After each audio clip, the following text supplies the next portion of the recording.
이곳은 실상사 극락전 앞입니다. 실상사에서도 한켠에 있어서 꽤 조용하고 숲도 있고 뭔가 명상 분위기가 나는 곳이네요.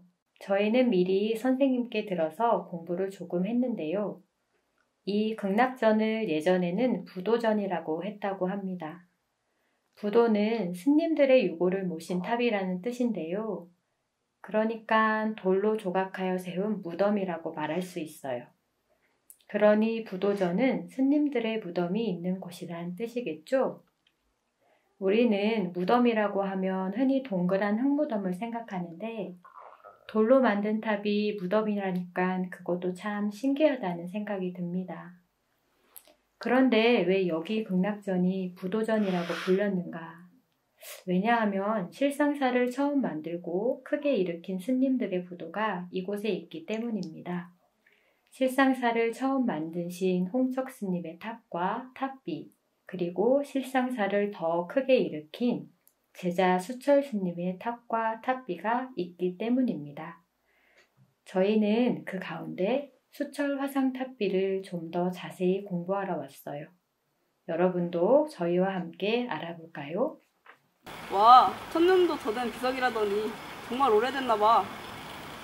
이 비석은 통일신라 진성여왕 7년 수철 스님이 세상을 떠나자 옆에 위치한 부도탑과 함께 세운 것이다. 통일신라 시대 스님 비석이구나. 정말 오래되었네. 1000년도 넘은 거잖아. 실상사를 처음 세운 홍척 스님의 제자인 수철 스님은 스승의 뒤를 이어 실상사를 유명사찰로 발전시키는 데 크게 기여하였다. 수철 스님은 실상사를 처음 세운 홍척 스님의 제자래. 수철 스님이 태어나 불가의 귀, 득도하여 세상을 교화한 후 열반에 들기까지의 과정과 글을 기려 탑을 세운 경위를 차례로 적어놓았다. 말이 어려워서 무슨 말인지 잘 모르겠지만 수철 스님의 생애를 적었다는 이야기인 것 같아. 아쉽게도 현재는 글자가 거의 닳아 없어져 판독이 어렵다. 정말 그러네. 그냥 판판하고 매끈한 돌처럼 보이는데 자세히 보면 가늘게 글씨 같은 게 보이네. 그런데 한문으로 되어 있어 읽지는 못하겠어. 맞아. 지금 우리가 읽고 해석할 수는 없는 일이야.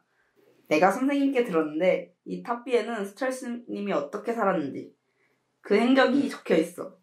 이것은 통일신라 시대의 수철 스님의 탑비야. 바로 저쪽에 수철 스님을 화장한 후 뼈를 모신 사리탑이 있어. 탑이나 탑비는 대부분 세 부분으로 나뉘어 명칭을 붙여. 땅 위에 바로 맞닿는 부분은 받침돌, 가운데는 몸돌, 윗부분은 머릿돌이야.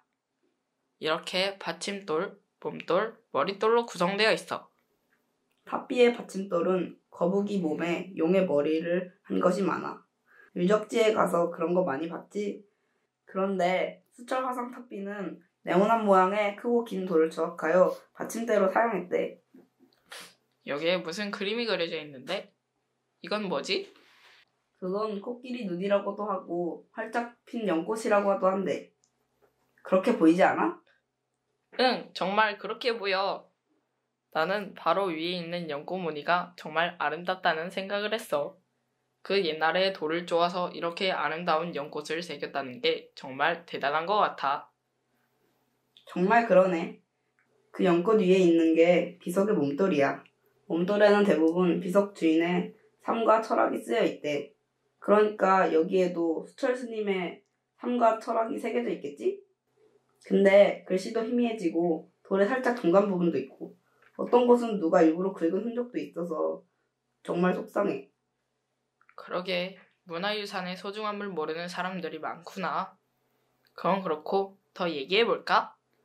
저기 제일 윗부분을 머릿돌이라고 하는데 머릿돌에는 가운데 둥근 여의주를 놓고 구름 속에서 용 2마리가 기운차게 꿈틀거리는 모습을 새겼다고 해.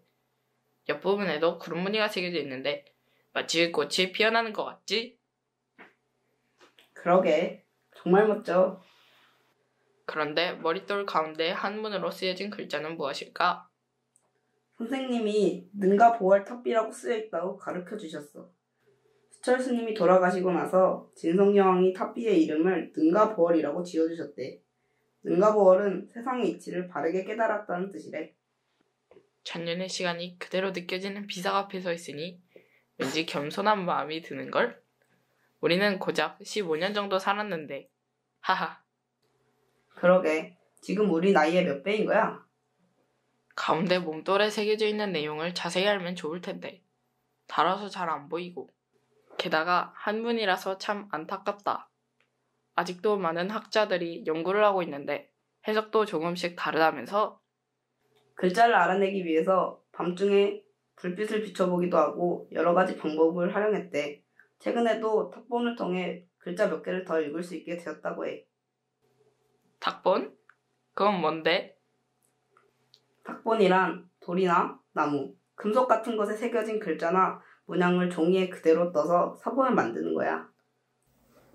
이번에 한 것은 탑 위에 종이를 대고 종이 위에 물을 뿌려 종이가 탑에 완전히 붙게 한 다음 먹물 묻힌 솜으로 살살살 가볍게 두드러주는 방법으로 했대.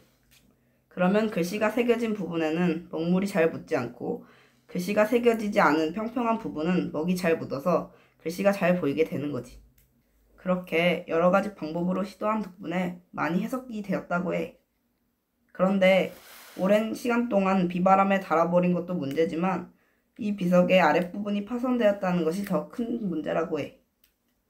비석 뒷면에 보면 조선시대인 1714년 숙종 임금 때 비를 다시 세웠다고 적혀있대. 넘어져 있었나 봐. 하긴 그 긴 시간 동안 전쟁도 많이 있었고 이 비석도 많은 일을 겪었을 테니까. 이 비석이 겪은 일을 알 수 있다면 실상사의 역사도 훨씬 더 잘 알 수 있겠지? 실상사는 천년고찰이라고 하는데도 역사 기록이 많지가 않아 연구에 어려움이 많다고 해. 고려시대에 전국에서 참선으로 유명한 9개 절을 꼽았는데 실상사는 9개에 들어가. 그리고 그 절들 중에서도 제일 처음 만들어진 절이라서 구산선문 최초 가람이라고 부른단다. 그런데 1000년이 넘는 세월 동안 전쟁으로, 화재로 기록들이 대부분 없어졌어. 그래서 실상사 역사를 알 수 있는 기록이 별로 없대. 그런데 이 수철 화상 탑비가 있어서 실상사가 처음에 어떤 모습이었는지를 알 수 있다는 것이 참 감사한 일이지. 돌로 만들어진 작품이라 불에 바로 타지는 않겠지만 그래도 화재가 엄청 강렬하면 돌도 터지는데 이렇게 모습을 간직하고 있는 것도 참 다행인 것 같네. 그렇네. 숙지 덕분에 어떻든 이번 기회에 평소에는 잘 오지도 않는 이 극락전 숲에 와보고 수철 화상 탑비에 대해서 공부도 해보니 실상사가 훨씬 더 친근하게 느껴지는 것 같아. 은서 언니는 어때? 나도 그래. 극락전에는 가끔 도법스님 뵈러만 왔지 문화유산을 보려고 온 적은 없어. 수철 화상 탑비를 공부하면서 우리가 천년의 품속에 살아가고 있다는 것을 정말 실감하게 되었어. 그러면 마지막으로 우리 수철 스님 할아버지께 인사를 드리고 갈까? 수철 스님 할아버지, 먼 옛날 통일신라 시대에 실상사를 크게 일으켜 주셔서 감사합니다.